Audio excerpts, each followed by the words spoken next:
अस्सलाम वालेकुम। मुहर्रम हराम के स्पेशल व्लॉग्स में आप सबका वेलकम है। मैं हूँ हिरा और आप देख रहे हैं मेरा यूट्यूब चैनल हिरा शैसी व्लॉग्स।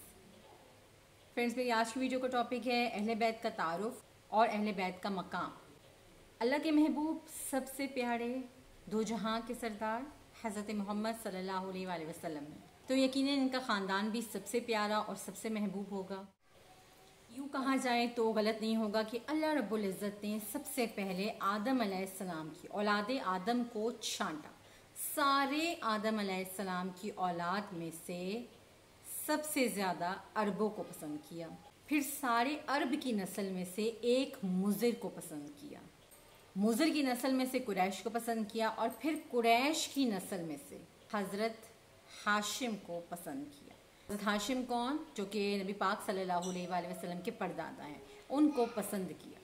तो इस तरीके से जो है वो ये सिलसिला शुरू हुआ और अल्लाह रब्बुल इज़्ज़त जो है वो छांटी करते आए, चुनते आए। सारे आदम की नस्ल में से सबसे पहले अरबों को चुना, फिर सब अरबों में से मुज़िर को चुना, फिर मुज़िर की नस्ल में से कुरैश को चुना, फिर कुरैश में से हज़रत बनु हाशिम जो है उनको चुना। फरमाया कि अल्लाह ताला ने हज़रत हाशिम अलैहिस्सलाम की नस्ल को देखा और उसमें से मेरा इंतखाब किया। सुभान अल्लाह। तो फ्रेंड्स, अहले बैत मेरे नबी सल्लल्लाहु अलैहि वसल्लम का पाक घराना। ना तो मेरे पास अल्फाज हैं और ना ही मेरे पास ऐसे कलमात हैं। बस इतनी छोटी सी बात कहना चाहूँगी, नमाज में जो हम दरूद पढ़ते हैं, दरूद इब्राहिमी, अल्लाहुम्मा सल्ली अला मुहम्मदिन व अला आलि मुहम्मदिन कमा सल्लैता अला इब्राहीम व अला आलि इब्राहीम इन्नका हमीदुम मजीद, अल्लाहुम्मा बारिक अला मुहम्मदिन व अला आलि मुहम्मदिन कमा बारकता अला इब्राहीम व अला आलि इब्राहीम इन्नका हमीदुम मजीद में भी 2 बार आल का जिक्र जो है वो फरमाया गया है। और ये बताया गया है कि मेरे ऊपर भी मुस्तकिल जो है वो दरूद औलाद के लिए भी और मेरी औलाद के लिए भी मुस्तकिल दुआ मांगो। हम अल्हम्दुलिल्लाह हम तमाम मुसलमान अल्लाह के नबी और इनके आल की अज़मत का एहतराफ़ करते हैं। ख़ानदान की अज़मत के लिए सिर्फ़ और सिर्फ इतना ही काफ़ी है, इस ख़ानदान में से अल्लाह ताला ने अपने महबूब नबी को चुना। अहले बैत की अज़मत के लिए सूरह अहज़ाब की आयत नंबर 6 में अल्लाह रब्बुल इज़्ज़त ने इरशाद फरमाया, मेरे नबी की बेगमात को ये एजाज़ हासिल है कि नबी सल्लल्लाहु अलैहि वसल्लम के जाने के बाद तमाम अज़वाजे मुताहरात जो में से किसी से भी निकाह नहीं हो सकता। यानी नबी पाक सल्लल्लाहु अलैहि वसल्लम के जाने के बाद भी निकाह जो है वो बाकी है। यूजुअली तो ऐसा ही होता है कि हर आदमी के जाने के बाद जो है वो निकाह टूट जाता है। बेवा इद्दत जो है वो अपनी कंप्लीट करती है, उसके बाद जो है वो इस प्रोसेस में आती है कि वो दोबारा निकाह करने के जो है वो काबिल होती है। लेकिन यहाँ पर जो है अहले बैत की तरफ जो है वो ऐसा हुक्म बिल्कुल भी नहीं है, बल्कि अल्लाह रब्बुल इज़्ज़त ने तमाम अज़वाज मुताहरात को उम्महातुल मोमिनीन का यानी तमाम उम्मत की माँ, इनसे निकाह हराम है।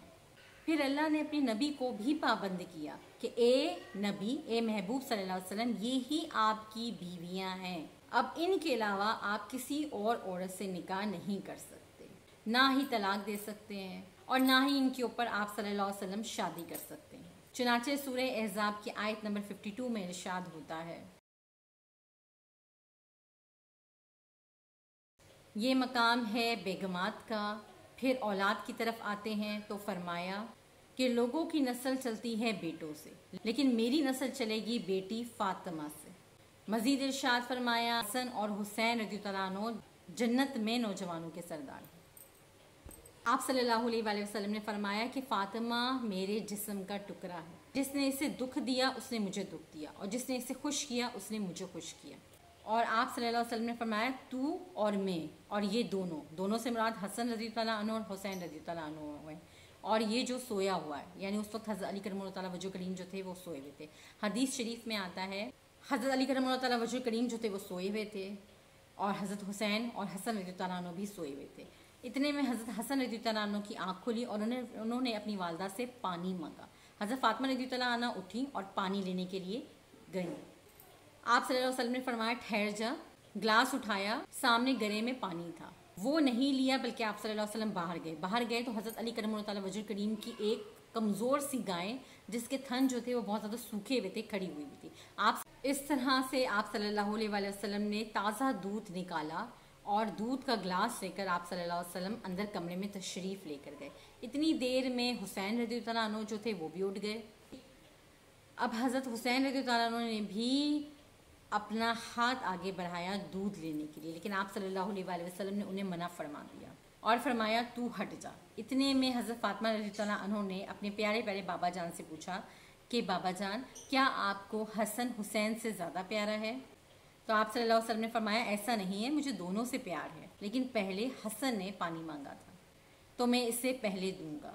پھر دودھ پلا کر ارشاد فرمایا کہ فاطمہ تو اور میں اور یہ دونوں یعنی حضرت حسن اور حسین رضی اللہ عنہما اور یہ جو سویا ہوا ہے قیامت کے دن سب اکٹھے ہوں گے، یعنی قیامت کے دن ہم سب اکٹھے ہوں گے. پھر مزید فرمایا کہ میرے اہل بیت سے محبت کرنا مجھ سے محبت کرنا ہے اور ان سے بغض رکھنا مجھ سے بغض رکھنا ہے.